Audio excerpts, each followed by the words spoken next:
मित्रों नमस्कार, मैं फिर हाजिर हूँ एक नए मुद्दे के साथ। आज का मुद्दा ये है कि अगर ममता बनर्जी देश की प्राइम मिनिस्टर हो गई तो देश में क्या होगा, लोकतंत्र कितना फलेगा फूलेगा, लोग कहाँ तक मौज मस्ती करेंगे।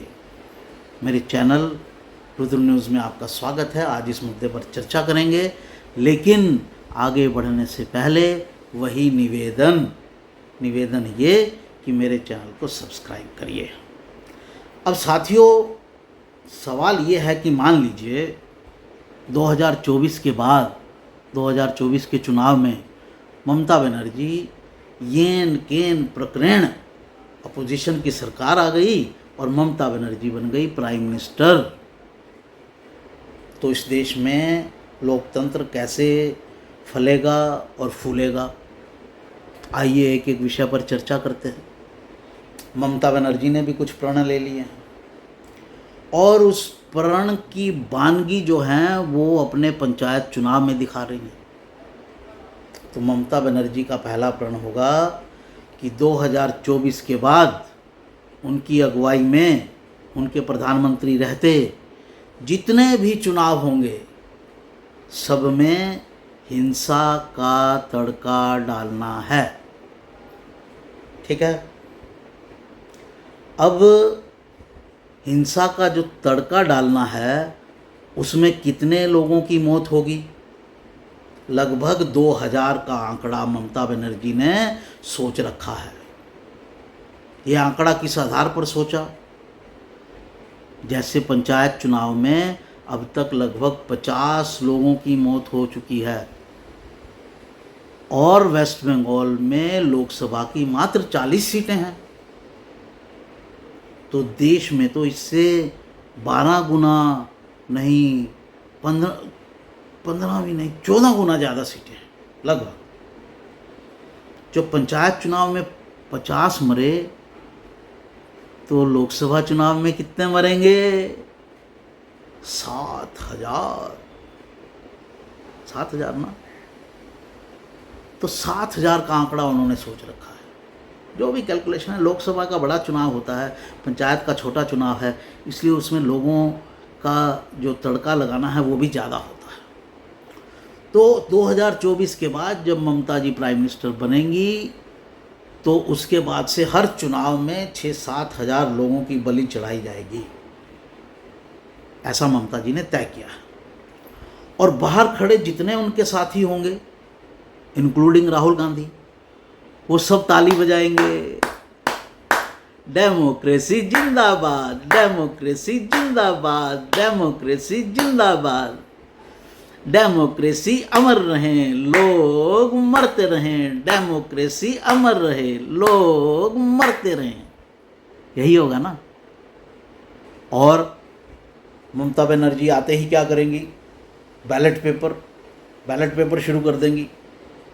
और बैलेट पेपर में उसकी भी प्रैक्टिस हो रही है पंचायत चुनाव में। या तो बैलेट पेपर फाड़े जा रहे हैं या फर्जी स्टंपिंग की जा रही है। किसी गरीब आदमी को घुसने नहीं दिया जा रहा है स्टंप करने के लिए। सिर्फ टीएमसी का कार्यकर्ता ही स्टंप कर सकता है बैलेट पेपर पर, बाकी सबको फाड़ दिया गया है। और ये सब देखकर कितने खुश होंगे हमारे मेन अपोजिशन जो आज है, उस समय तो सत्ता में होगी, राहुल गांधी भी खड़े होंगे, डेमोक्रेसी जिंदाबाद, डेमोक्रेसी जिंदाबाद।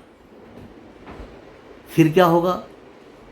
फिर होगा कि ममता बनर्जी जब आएंगी तो वो कहेंगी कि अपोजिशन में कोई पार्टी नहीं रहेगी। जैसे अभी वेस्ट बंगाल में और किसी पार्टी को जिंदा रहने का अधिकार नहीं है, उनके कार्यकर्ताओं को मार दिया जाता है, उनके घरों की स्त्रियों के साथ बलात्कार किया जाता है, और एक महिला होते हुए बलात्कार का महिमा मंडन करती हैं हमारी ममता दीदी। और सब लोग क्या गाते हैं? डेमोक्रेसी जिंदाबाद, डेमोक्रेसी जिंदाबाद। ऐसी होगी हमारी ममता की सरकार। फिर क्या होगा? फिर ममता दीदी बांग्लादेश से सारे शांति प्रिय लोगों को बुला लेंगी, सब आ जाओ। जब तक भारत की आबादी को बिल्कुल नहीं बदल देंगी, मुस्लिम मेजॉरिटी में, हिंदू माइनॉरिटी में, और उन सब के कार्ड बना देंगी, वोटर आई कार्ड, ताकि अगले चुनावों में ममता दीदी को चुनाव जीतने में कोई दिक्कत ही ना हो। ठीक है ना? यही तो कांग्रेस भी चाहती है, यही तो लालू भी चाहते हैं, यही तो अखिलेश भी चाहते हैं। कौन नहीं चाहता? ये सब चाहते हैं। तो ममता दीदी के इतने बड़े कदम के बाद सब लाइन में खड़े होंगे और क्या कहेंगे? डेमोक्रेसी जिंदाबाद, डेमोक्रेसी जिंदाबाद। आगे की बता रहा हूँ साथियों, सुनिए क्या होने वाला है। उसके बाद क्या होगा? उसके बाद करप्शन की खुली छूट। जितने ममता के मंत्री होंगे सबके घरों में पैसों के ढेर लगे होंगे, जैसे अब लगे रहते हैं, और हर काम को आसानी से करवाया जा सकेगा। किसी व्यक्ति को कोई दिक्कत नहीं होगी, सब जनता के काम आसानी से होंगे। लेकिन हर काम की बस कीमत होगी, एक वो देनी होगी। चाहे टीचर लग जाइए, चाहे कुछ कर लीजिए, चाहे एसडीएम लग जाइए, चाहे आईएएस बन जाइए, सबकी कीमत है। किसी की थोड़ी, किसी की ज़्यादा, लेकिन कम से कम 1 लाख रुपए। उससे नीचे ममता दीदी काम नहीं करती। क्यों? कोई 1 लाख रुपए की कोई वैल्यू रह गई है? और जब लोगों के काम होने लगेंगे तो लोग भी खुश और सारी पार्टियां भी खुश।